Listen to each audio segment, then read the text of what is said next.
Thank you. Dean Starts. Not every day that a grad student gets introduced by the dean, so no pressure or anything. Thank you. I also want to thank Professor Pine for the social justice colloquium seminars. It's a real honor to follow Professor Leap's talk last week and to be included in a series that will have speakers from Stockton University next week and from around the university later in the semester. If you have an interest in social justice and you are free at noontime on Mondays, I really encourage you to join us over in Krieger 100. The topics are wide and multidisciplinary, and there's often snacks. You might be wondering what social justice has to do with the discovery of a hominid species and what an historical archaeologist is doing talking about paleoanthropology. And we'll get to that, I promise. But first, I'd like to introduce you to Homo naledi, a recently discovered human relative. We don't say human ancestor, and I'll explain that in just a moment. Homo naledi was discovered in a cave called Rising Stars, as Dean Starr mentioned. Naledi means star in the Sotho language, which is a local language to that region in South Africa. The cave itself is called Rising Star because of the speleothems, these calcite formations on the ceiling of one of the chambers of the cave. Not the fossil-bearing chamber, but one of the other chambers. They're starburst-like formations, really delicate and beautiful, and when you sit in that cave and shine your headlight up, it looks like you're looking at stars on the ceiling. It's really amazing. So that's how he got his name. The chamber that this creature was discovered in, we now call the Dinaledi chamber, or the chamber of the stars. So what you're looking at here is a composite skull. This skull was created by scaling various cranial elements from different individuals and mirroring them in order to create a common skull. There are several of these cranial elements that we know come from the same individual, and we've sort of filled in the gaps with the other parts. Homo naledi would have stood between 4'10" and 5 feet tall, weighed 100, 120 pounds, somewhere in there. And you probably wouldn't recognize it as being, you wouldn't mistake him for a human if you saw him like across the room. He'd look quite different from us. But skeletally, there are many aspects of Homo naledi that look very much like a modern human, and certainly like later, more recent species of our ancestors. Particularly in the feet, there's many, many similarities. Homo naledi had long legs, strong glute muscles, and a very gracile fibula, so it looks very much like us in his lower limbs. In the words of the scientists who wrote the paper describing this new species, these aspects of the lower limbs suggest enhanced locomotor performance for a striding gait. What that means is that Homo naledi walked a lot like us. He was bipedal, they were bipedal. They walked a lot like us, but not exactly. And they also still would be good climbers of trees. Oops. Sorry. Oh dear. Help, Ethan.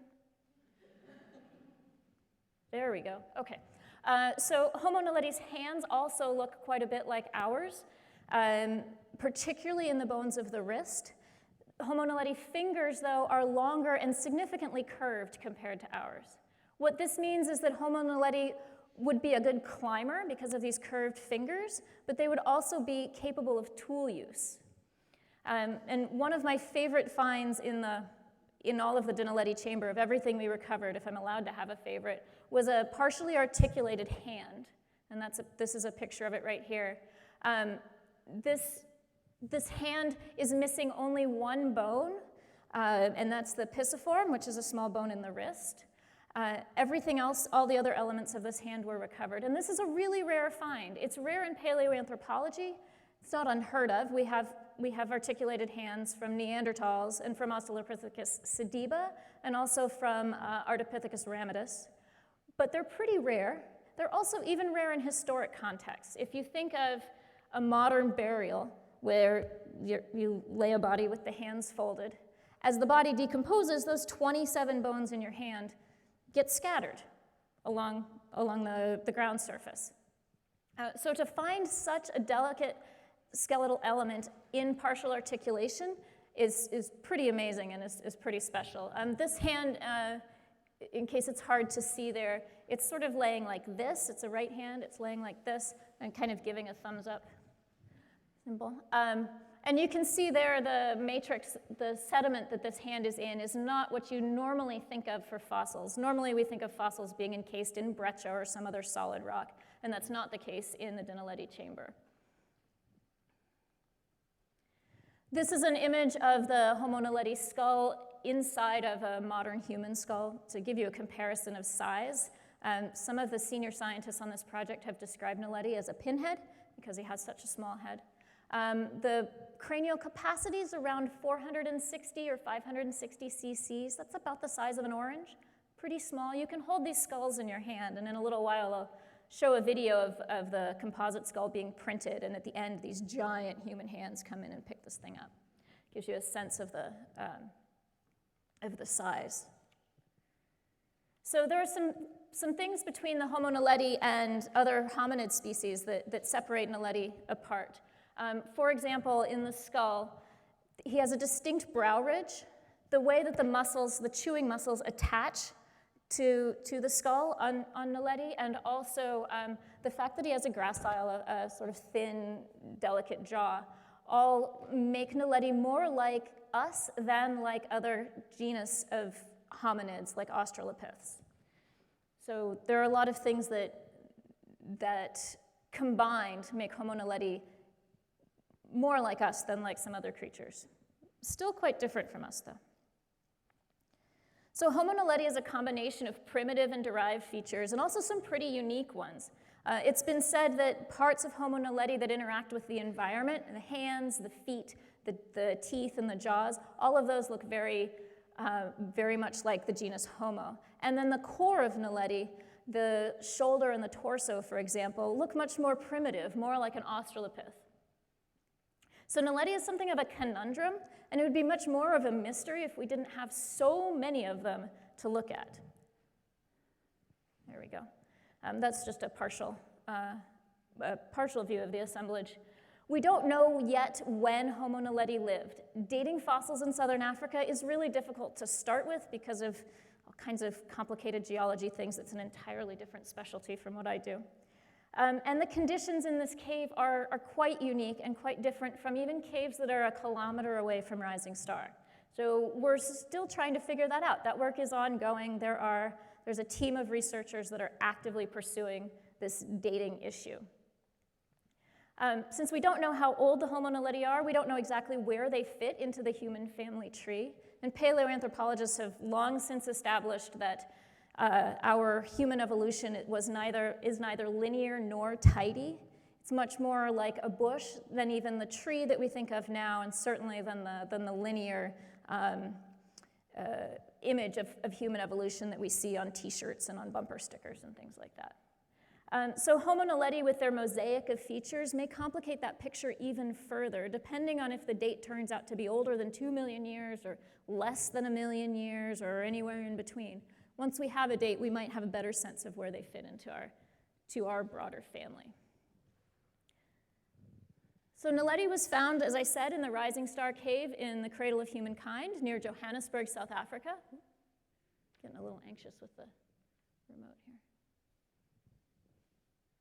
Well, anyway, it's the Cradle of Humankind. You can see there are a number of sites in the cradle. This is a hominid-rich area. The sites of Sterkfontein, where Mrs. Pless and Littlefoot, those are both Australopiths, are there. We have the site of Malapa, which is a cave not very far away, where Australopithecus sediba was discovered in around 2008. And most of these other sites that are listed here appear in the human origins textbooks, and they're quite well known for hominid fossils. But even in such a rich fossil region like the Cradle of Humankind, the Rising Star find is really extraordinary. And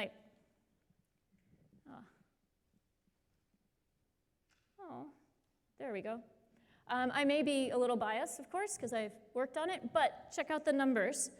We have 1,500 fossil elements, representing a minimum number of 15 individuals whose age at time of death ranges from infant, neonate, really young infant, to older adult. We have 300 fossils that were collected from just the surface of the cave. In fact, that's the first thing we did when we went in there. We had to clear the surface so we could walk down there without destroying anything. And then the remaining 1,200 or so fossil specimens came from an excavation unit that is less than 1 meter square. It's about this big, and much less than ½ meter deep. So it's a very tiny area. That density of fossils is really astounding and quite complicated to work within. There are more than 170 teeth in the collection, and many of those, about 53 of those, were found in place in mandible and maxilla. So the association between the teeth and between the cranial elements is really easy to establish because they're still in there where they're supposed to be. This is an image of some of the fossils getting prepared for excavation. You can see where it is white. Let's see. Is it going to work? There it is. All these white parts there are broken bits of fossil.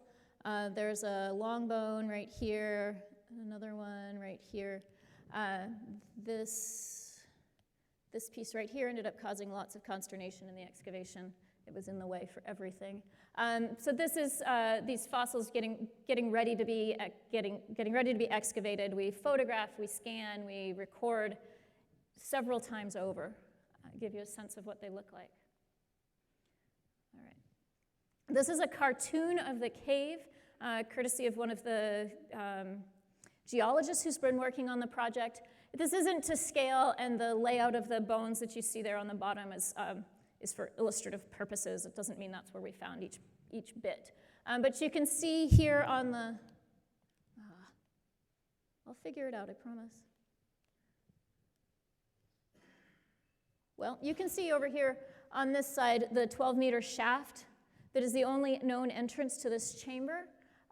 You can see the flow stones in blue and green there, the sediment on the bottom that's fossil-bearing, and the general shape of the cave. That does show a side passage here, but that side passage stops very, very shortly thereafter.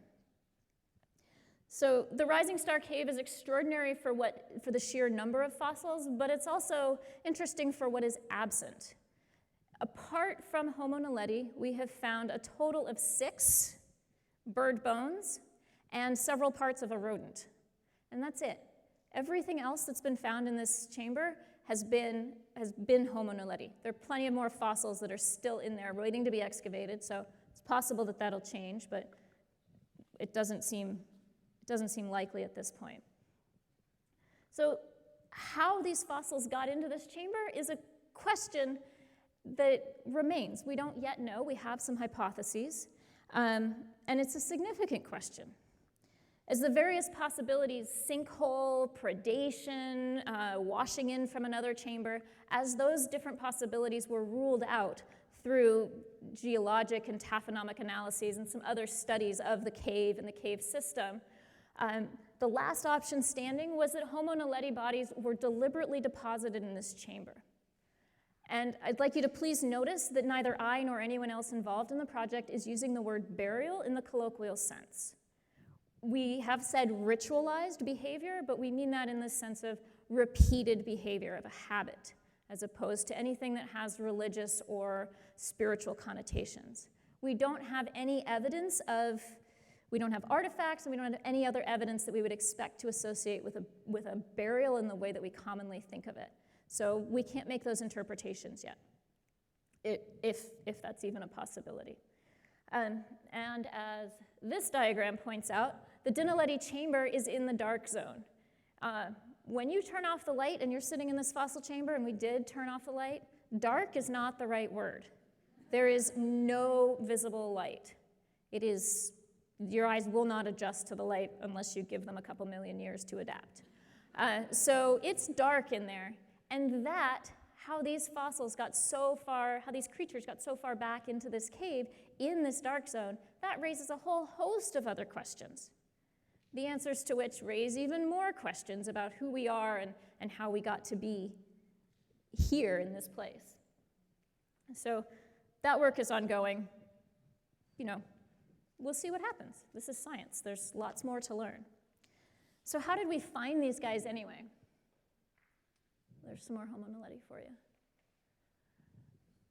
These two intrepid South African cavers, Steve, I always get their names mixed up, Steve Tucker and Rick Hunter, are the folks that found this Dinaledi chamber. The Rising Star Cave is well known by the local cavers in that region. There's a caving society. They use the Rising Star system as training for their safety protocols and for new cavers. And Rick and Steve were on a mission sent by Professor Lee Berger to explore caves that they thought they knew and see if there's any fossils. Maybe we just haven't looked in the right spots. And as Rick and Steve tell it, they found this chamber by trying to pass each other in a narrow area, and one of them stepped down a fissure and realized that the fissure kept going. And it kept going, and it kept going, and then pretty soon it opened up into this new chamber that no one in the caving society knew was there. So because the fissure didn't look like it doesn't look like it goes anywhere, but it does. And it goes someplace pretty cool. This is the site of Rising Star. Sorry, this picture's a bit dark. The entrance to Rising Star is where the arrow is, just past the porta potties in the picture. This is when we had our excavation camp set up. You can see some tents there on the far side. And that's the entrance. That's what the landscape looks like around this area. And there are caves all over this region, which Rick and Steve, who are now employed by the University of Witwatersrand as cave explorers, are checking out with a team of people.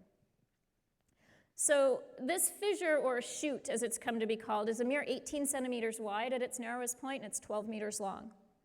And that's, rather than blast or chip his way into the chamber, Lee Berger can't fit in there, and neither can any of the other senior scientists. It takes a special set of skills and willingness to fit into that area. So he couldn't get in there. The options around are to blast or chip your way in, which has happened in caves around. But rather than do that, he decided to shift the paradigm. So he put this Facebook ad up. Who knew that social media could get you like real interesting jobs? Like, cool. So he put this Facebook ad up and looking for qualified archaeologists with caving and climbing experience who were willing and able to go through this 18 centimeter gap. Notice there's no mention of the 18 centimeter gap part. We didn't learn that till later. But anyway, that's where I come in. Studying here at American University, I've received really excellent training in field methods from the Dismal Swamp Field School with Professor Sayers and also working with Professor Dent and many other archaeologists along the East Coast. So I felt that I had at least a good background to be working in this kind of environment. And as Dean Starr mentioned, before I came back to school at AU, I worked for Outward Bound, doing wilderness education, climbing, mountaineering, backpacking, both for work and for my own personal trips. So I've logged a fair number of hours in environments not unlike this cave system.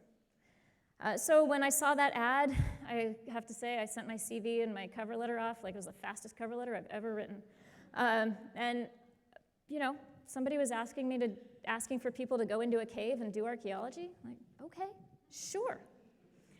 So excavating in the Dinaledi chamber really does require a unique skill set. It's not just that you have to be a caver. It's not just that you have to be an archaeologist or a paleoanthropologist.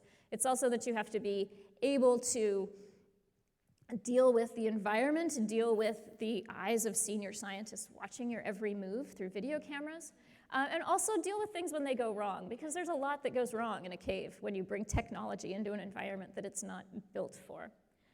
And the 6 of us who were selected to do this project, we each brought our own skills to the table, and as a combination of us, we were able to work through just about everything that came up while we were down there, whether that was excavating a fossil that was in a particularly difficult position or dealing with technology failures. So you can see here, this is a few of us in the days leading up to the first entry into the cave chamber. There's a lot of preparation that goes into this kind of work. Sorting equipment, figuring out what's going to fit. Lots of equipment had to stay on the surface because it just couldn't get it there. And being prepared as scientists and as adventurous people to work in this environment. This is a picture of us at a morning meeting. There were lots of planning meetings every morning, waiting for the generators to kick on to power the lights down in the cave, and making sure we had our ducks in a row so that if anything did go wrong while we were down there, we'd be prepared for it. All right, the picture that is on this side here, this is the chute, the famous chute. Looking down the chute, you can see there's a hand line, a rope that goes down. We didn't really use it. It was just there in case. It was too complicated and not enough space to really use the hand line. So that's looking down the chute, that fissure that we all crawled through every day and back up again at the end of the day. You can see that we used some ladders in the cave. All of these parts that we have ladders on were places that you ordinarily might climb, but we were making multiple trips in and out of the cave, carrying equipment and carrying fossils. And so to have the ease of a ladder for certain parts was really quite nice. And then this lower picture here is one of the pools in the cave. It's quite damp down there, and it's an active cave. So the stalactites and stalagmites are still forming. There are still drips that come from the ceiling, sometimes at the most inopportune time while you're excavating. And it's a really, really beautiful cave system. And this pool is by the dragon's back, by the fin of rock that we climbed. Here's a stalactite hanging from the ceiling of the naledi chamber, the fossil chamber. So you spend most of your time excavating like this, very close to the ground, looking down, but every once in a while you take a moment to look up, and the ceiling is amazing. It's really quite an awesome office to be working in. All right, is this going? All right, so this is a 3D scan of the end of the cave journey that we took every day. You're seeing some little round balls that are in the picture. Those are the reference points for the scanner itself. This journey starts in the open air entrance to the cave. It doesn't have the overlays of the photos, but I love that it's black as you're going ahead, because that's sort of what it feels like while you're moving through this chamber. So there's some small hallways to go through. Oh, I don't get to see it going. And then you encounter a ladder. You climb down. You go through another hallway. And Marina, who has the scanner on, she takes a moment to look around here a few times. Part of this you're walking. Part of this you're sliding sideways. Part of it you're crawling on your stomach. I haven't quite gotten that part yet. Oh, yeah, here it is. So this is the Superman crawl, where you crawl on your stomach through this little tunnel. Well, some days it feels little. Some days it feels like it goes on forever. And then you come into a more open area. There is another access point to the surface in this part of the cave here, but not in the naledi chamber. It was rubble strewn, so we had a different entrance we used. And then we're coming up on the dragon's back, this very narrow fin of rock, to climb up. Oh, we're not quite there yet. Marina's looking around. This is a 3D, she's got a 3D scanner. She's either holding it in her hand or she's got it mounted to her helmet, which is why there's a lot of looking around going on. There's a shelf right there where we would store our harnesses that we put on when we would go up and down the dragon's back, but we didn't want to crawl through that belly crawl with a harness on, so we'd just leave them in the cave until we needed them the next time. There's that pool, and there's the dragon's back. Climbing up. The fall potential on the dragon's back is real. You don't want to fall off either side. It's far, and it would be unpleasant. Then there's a big gap to step over, and a final tunnel. And unfortunately, this is where the 3D scan ends. We don't have a scan of the chute because it's too small. The scanner can't read, and it doesn't fit through the hole. And then this is just showing you the cave system in general. The yellow colored dots that are up high on the screen, that's the surface. That's the underside of the surface of the Earth in this rendering. So that's what the cave system looks like. It's pretty cool to see it this way. When you're in it, you don't quite get this perspective. All right. So working in the cave, as I mentioned, we used 3D scanners. We had a small one to scan the fossils to record with. And they produced scans like the one that you see there on the screen. That's the very early rendering of it. Eventually, the photo images get get laid over that, so you have a good picture, literally picture of the excavation, which can be measured to sub-millimeter level, which is really fantastic. We see a lot of pictures, you know, in the magazines and in the news articles that have come out that look like this. Everything looks like it's going really well.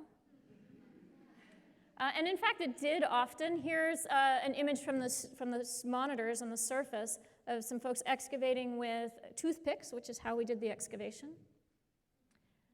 This is later on in the excavation.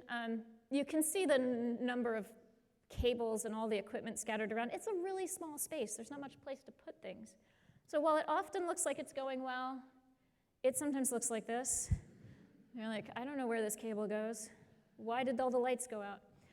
So there's a lot to work through, and just being able to stay calm, you're 30 meters under the surface, and I can still keep excavating, even though maybe the computer is stopped for some unknown reason. So you can see there Marina's in the background taking regular pictures, because we did that as well. And then I'm trying to get the scanner to work, which it did most of the time, given that it was sitting in 98% humidity for days on end. Like, it did pretty well. Kudos to the technology there. All right. We used some fancy equipment. We used some stuff, I mentioned toothpicks already. We used some really everyday items. These are cereal bowls that ended up coming into the cave with snacks or something in them, somebody's lunch in them. And then we repurposed them, cleaned them out, and repurposed them to remove fossils with. It really was figuring out what you needed to make the project work. All right. So that's me there. You can see my toes.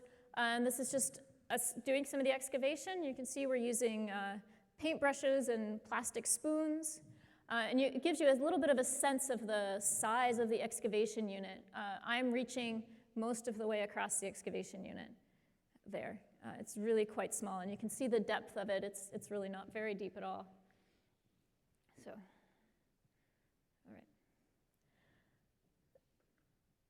This is a picture of some of the people who were involved in this project. I mentioned that Facebook ad, and I mentioned that that was shifting the paradigm about how do you actually get into the cave from blasting to finding people who can do the work.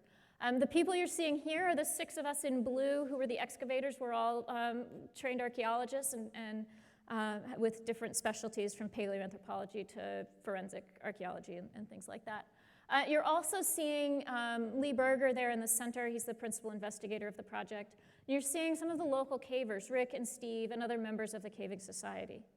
The fact that this excavation used Facebook to find people who were not part of the paleoanthropological establishment, who were maybe not at universities that even had full-time paleoanthropologists working there, like me, the fact that that was how this excavation was staffed is really one of the most interesting things about the backstory to me. Really throwing open the doors and changing the paradigm. This project from the beginning was an open access project. That was how Lee Berger and John Hawks and the others conceived of how this excavation was going to go. So we were people who were established scientists, people who were historical archaeologists or paleoanthropologists in training, all working together with local volunteers, with students, a wide range of people, and that's really what made this project work, being able to excavate so much in such a short period of time. Following the excavation, another ad went out on Facebook looking for early career researchers, folks who were studying to be paleoanthropologists or people who specialize in studying the skeleton of early hominids, and brought people together from, I think it's 30 different universities from all over the world at different stages in their career to analyze these fossils. And they sort of did a fossil palooza for 6 weeks one summer.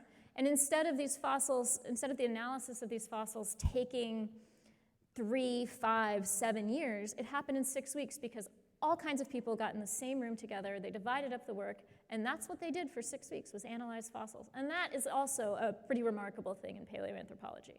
In a field that is known for being closed and guarded, to say, you have a valid research question, you're in training, come, we'll set you up with some mentors, and we'll build this community in a different way so that we all have practice working together. Here's some more images from the excavation. The whole time the excavation was going on in November of 2013, it was live tweeted and blogged. I learned more about social media then, maybe than I really ever have. It was blogged and tweeted and shared with the world. With anthropologists who we consulted, we're seeing this strange thing. Have you ever seen it before? To students at schools all around the world that we were Skyping with after a day of work. You can see some folks working in the lab here. This is a section of the skull that has been treated. It's been cleaned. It's been treated with paraloid. It's been reassembled, 2 pieces that had come apart.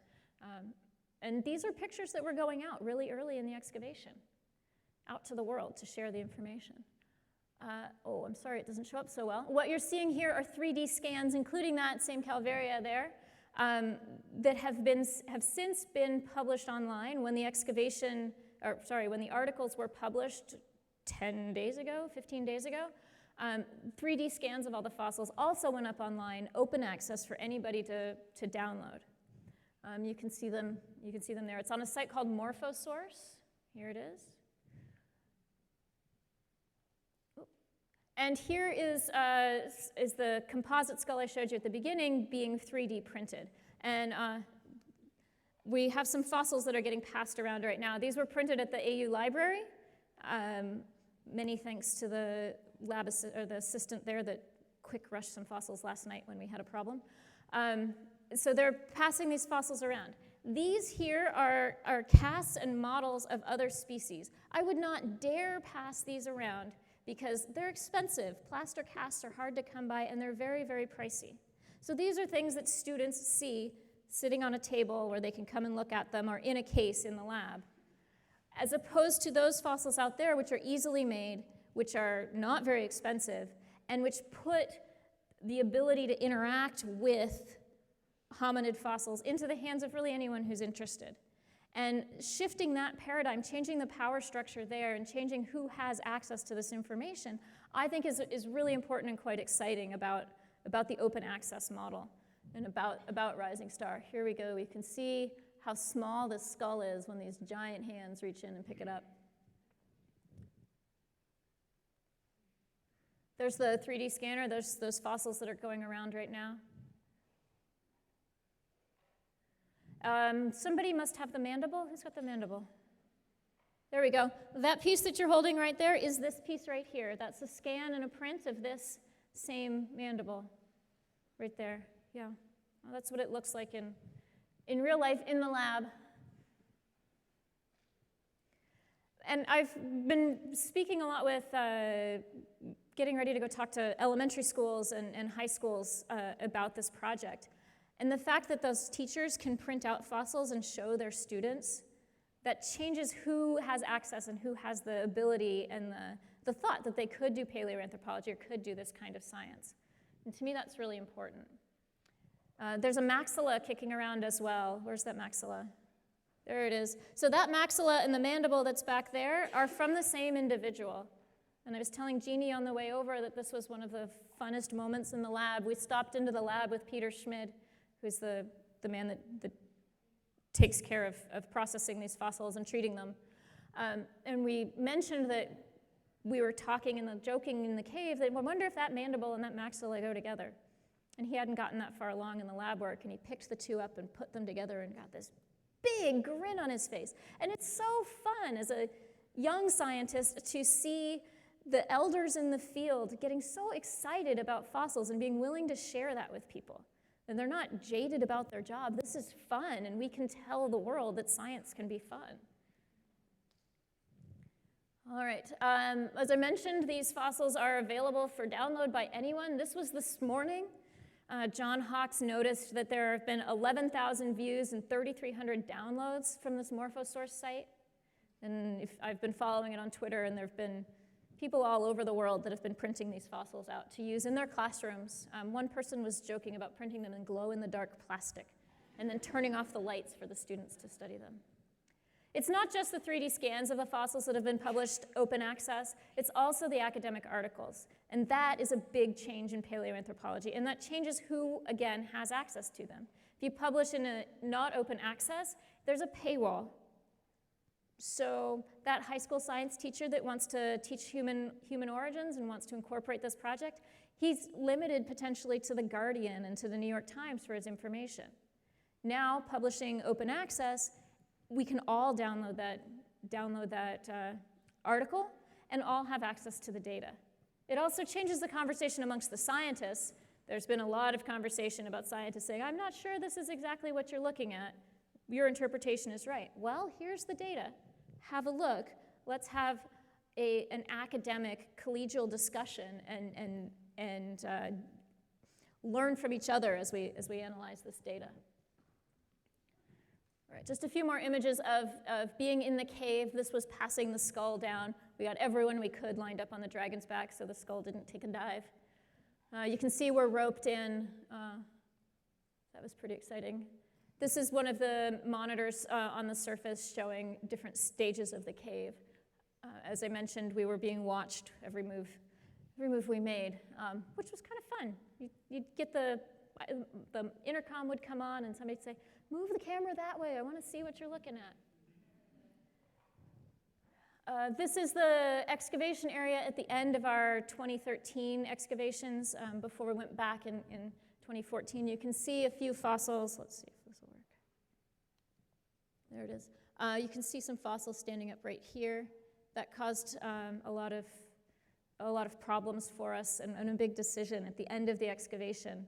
It was one of the moments in Rising Star that I really got the sense that we were working together across the sort of spectrum and the hierarchy, that we had to decide whether or not to quick excavate these fossils or to leave them and potentially come back later and get them out properly. And I was pretty proud of my colleagues when we made the decision to leave them, and we'll figure out a time to come back and get them. So we didn't damage the fossils and maintained the integrity of the science. There we are, feeling forlorn having to leave them.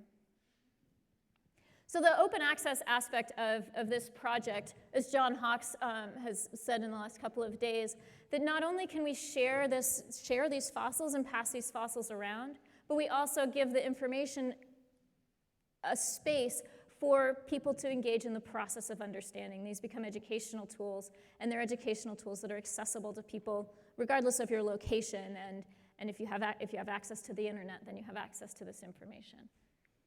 And that's, to me, one of the big places I see social justice interacting here. Just quickly, the other big place I see social justice interacting with this project is in the emphasis on women in science. That all 6 of us who were selected for this project, as being qualified for this project, were women, says something about the number of women who are interested in these fields and who have these various skill sets. That the 6 of us are newsworthy for that says something about perceptions of women in STEM and about the disparity between the number of women who are doing science and the number of women who are at the higher echelons of science and holding those higher positions. So it's a mixed bag. I'm thrilled that we are able to inspire girls. It's also intriguing that it's 2015 and we are still in that position. There we are at the end of the expedition, all crowded around. Right. So that's what I have.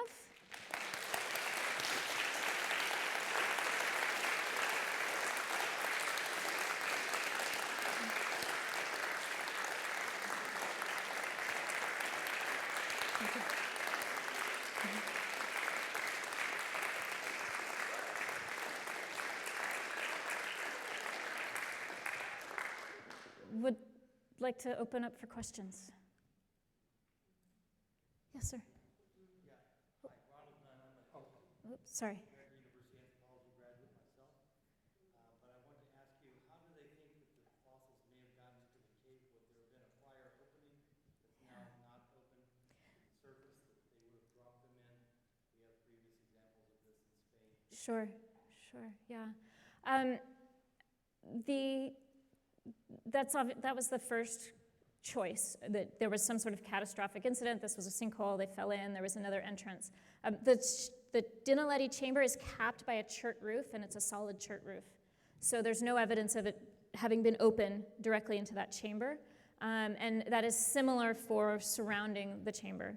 And the sediment in the naledi chamber is distinct from the sediment elsewhere in the cave that we know has access to the surface. So it appears at this point that the naledi chamber has been isolated for a very, very long time. As I said, we're still working on the dating. How did they get there?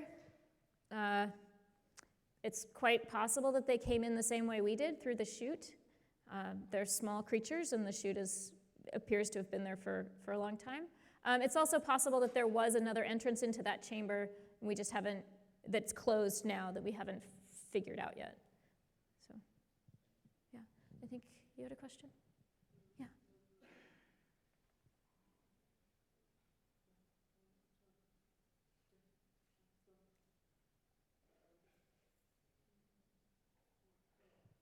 When you were doing your excavations in the chamber, were you breathing the same air from outside? Did you have to bring in air from outside? How did that work? That's a really good question, yeah. So this cave is a living cave system. It breathes throughout the day when the temperature outside changes. We had air monitors that monitored the CO2 levels in the chamber in case the air wasn't moving as much as it could. It was pretty stuffy in there, but we weren't fitted with oxygen masks or anything. We had an oxygen bottle in case of emergency, but we didn't need to use it. Yes? Are you going back in to see more or to see what else is in there? You talked about most of the bones being from a tiny area that you picked up to dig out, but there probably was a lot more. Yes. There is a lot more, we know that. It's not unusual for archaeologists to stop excavation partway through, analyze the data that they have, and think about the process and think about what research questions they can ask from that information, and then reapproach a site later with new techniques or with new technology possibly. So there's plans to go back. It's not immediate. In the meantime, while this analysis has been happening, the cave exploration team has been dropping into holes all around the region and trying to locate additional fossil sites. So we're trying, yes, to understand the rising star system, but also to understand hominid evolution in that region from a landscape perspective, what's going on around. Yeah? Security for the cave. Mm-hmm. Have there been steps taken to protect it against looting and intrusion and so forth? Yeah. The chamber itself is protected in part by its location. You've got to be motivated to get there. In conjunction with the local caving society, as I mentioned, the caving society uses that cave a lot. It's a well-known cave, it's a well-loved cave system. In conjunction with them, the University of Witwatersrand has installed gates. There's a gate sort of at the top of the Dragon's Back before you get to the chute to block that off. And that was a decision that was made jointly with the local cavers because the university didn't want to take over the cave system. There's also, I believe, a gate closer to the entrance of the cave, the surface, that the local caving society has access to go through. So they can still use the cave in the way they had been using, but the fossil chamber is protected. And the local cavers are fully on board with this project, at least the majority of them are. And they take pride in their role in this excavation and their role in this discovery. So they're interested in preserving the site as well.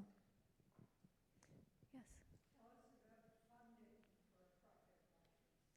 Funding funding for a project like this. for a project like this. The University of Witwatersrand has an Evolutionary Studies Institute, and that is where some of the funding came from. It also came from National Geographic and from the Lida Hill Foundation. Lida Hill. Yeah. Yes, sir?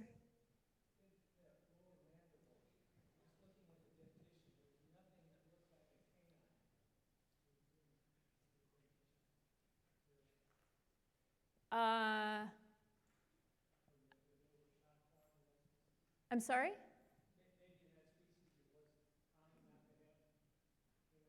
No, I haven't heard anything from the folks that study the dentition. I haven't heard anything unusual like that. It may just be the way the the morphology is. It doesn't, yeah. Sorry, I don't have a good answer for that one. Yeah. Thanks.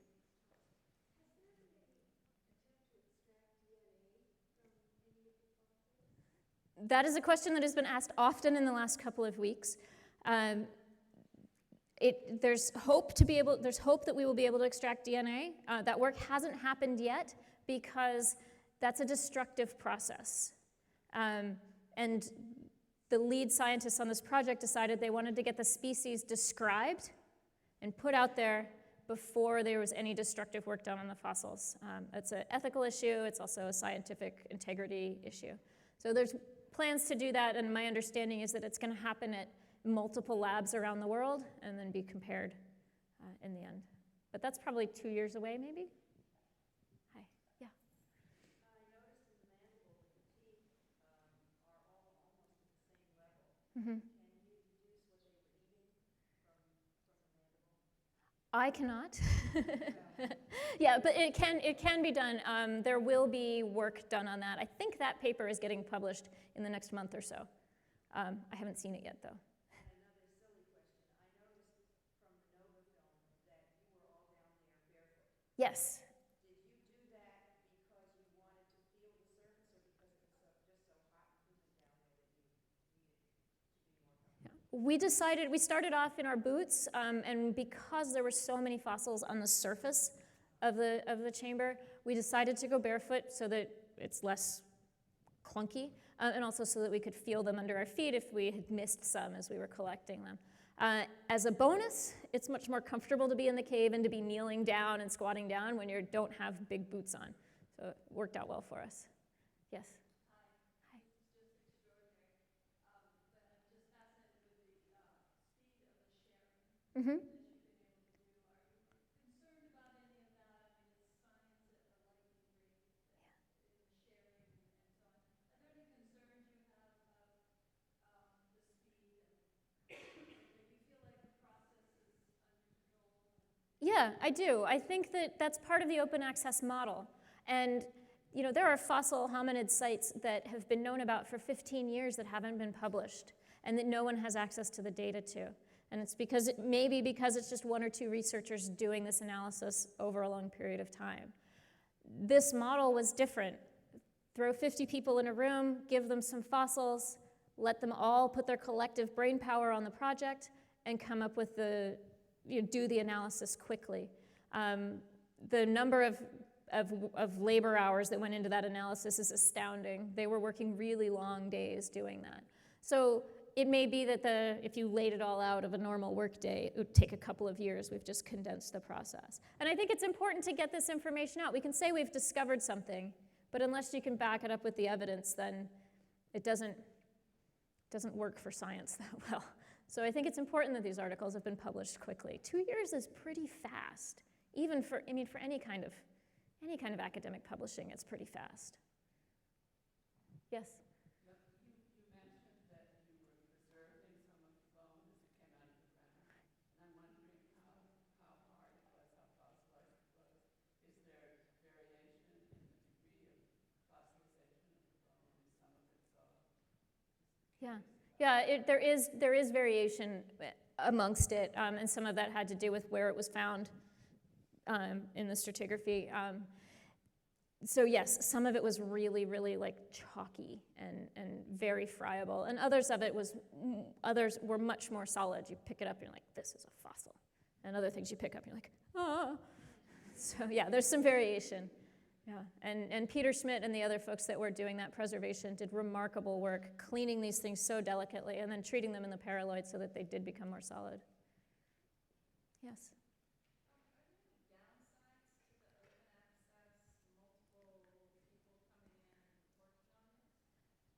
I'm sure there are, yes. Open access publishing is not without its issues. If as a grad student looking to publish anything I write open access, it can be cost prohibitive depending on the journal that you're working with. There are author fees for that. This project is well funded. It has the support of some major institutions, 30-odd institutions, so they are able to do that. So there are open access as a model can be problematic although it is a good step in, it is a good step in a good direction. And bringing all these people in, I think logistically it gets complicated. I think in terms of intellectual growth for everyone involved, being able to put people who are lumpers versus splitters in the same room to talk about the same fossils, those people who want everything to be one species and those people who want everything to be lots and lots of species, to have them talking to each other really does help move the science forward and move the thought processes and what's acceptable forward. Yes, sir?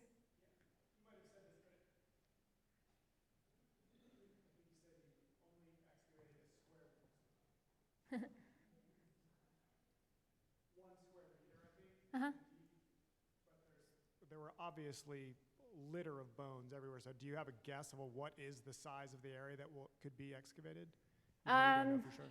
The chamber itself is up to about 2.5 meters wide, I think, and maybe 10 meters long. And that whole surface appears to be fossil bearing. Oh, it's not a very big space. You know, the part that we were working, at its widest point, it's 2.5 meters. At the part where we were working, it's much narrower than that. So it's sort of just shapes like that. It is, yeah. I mean, we've probably done less than 1% of the surface. It's not very much. And we've found 1,500 fossils. Like, whoa. Yes?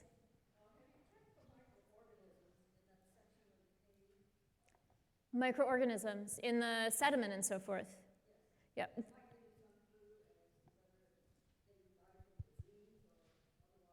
Oh, interesting. I'm not sure that work has been, I'm not sure that they've gotten that far along yet.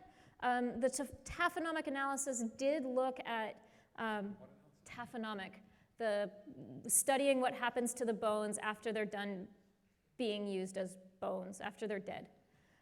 That analysis did include looking at invertebrate, like microinvertebrate footprints and chewing on the bones, on the fossils. So there has been some of that done. As far as the cause of death for the naledi, we don't know yet. And I don't know how much of that would be preserved. Yeah. One moment, if I could pass you the microphone.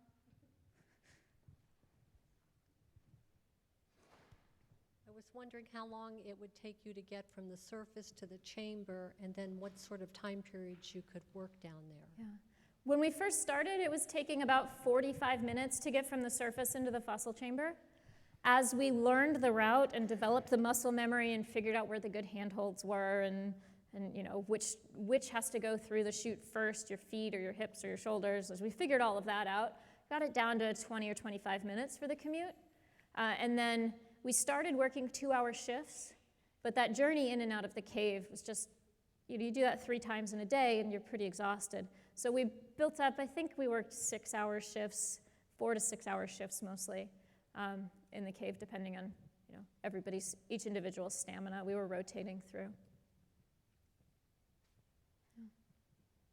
Yes?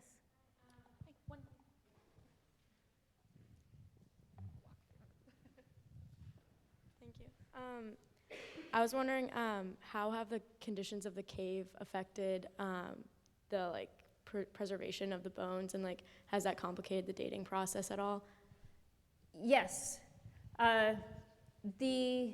In southern Africa, the norm is to find fossils encased in breccia. And if you find a hominid fossil in the breccia, you're typically finding other animals in that same layer of breccia, in that same layer of rock. And those other animals have been studied more broadly because there's more of them and they have known dates associated with them. So you date your hominid by the creatures that it's found with, right? They must have lived at the same time, so that's how old they are. In this case, these fossils are not in breccia, so that makes them harder to date. We don't have any other animals with them, so we don't have co-occurring species to know how old they are. And the sediment in this chamber is really different from other parts of the cave. It's almost like a mud, grainy mud. in there. So it's, the geologists are having a really hard time sorting out how to date it, which is why we don't have a date for it yet. They're going to be trying lots of methods. Yes, sir? Can you say more about the brain capacity? About the brain capacity. What would you like, what are you interested in? Do you think that these people had, well, in the first place, do you call them people?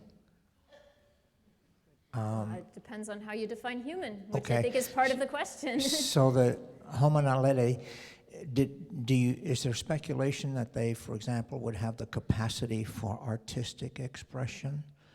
The brain was small, the size of an orange, but I know you can't tell everything from right. that. But Right. So they do have small brains, and we, as Homo sapiens, typically associate small brains with limited capacity for culture or for those things you're describing. What this project raises is a question of if these bodies are deliberately disposed of, if this is a complex behavior that we typically only see, or rather we expect to see, in modern humans, and we have a creature with a brain that's much smaller than ours exhibiting this same kind of behavior, then do we need to rethink what brain size and hominid development means? So we don't have evidence yet for artifacts or for art or any of those things. We don't have that evidence, so we can't really say anything about it yet. Our correlation between brain size and behavior types may need to change depending on how the research goes in the future. Yes?